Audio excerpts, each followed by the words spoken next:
Viac pruhov, viac Adidas. Toto tvrdenie bohužiaľ neplatí len na tureckom trhovisku, ale aj na realitnom trhu v Michalovciach. Viac realitiek rovná sa viac záujemcov. Tomuto omylu ešte stále verí príliš veľa predávajúcich. Konkrétna aktuálna ponuka trojizbového bytu na Komenského v Michalovciach 6 inzerátov. Cena je od 110 do 125 900 eur. Majiteľ sám uvádza 120 000 plus dohoda možná, čo znamená vyberte si.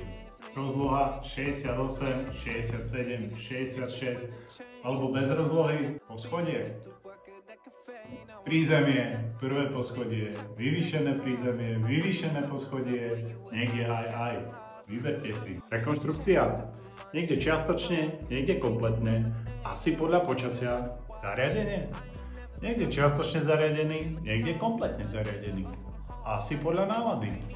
Fotky v inzerátoch. Tie isté, čo má majiteľ, prípadne horšie. Čo si pomyslí seriózni kupujúci?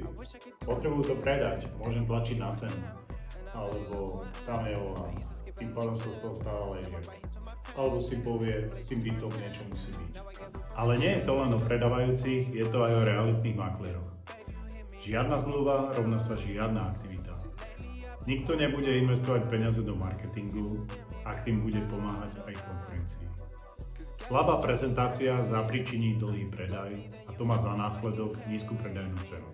Predaj nehnuteľnosti nie je súťaž v rýchlosti, kto sa prvý dovolá majiteľovi. Preto stále hovorím, vyberajte si, s kým budete spolupracovať.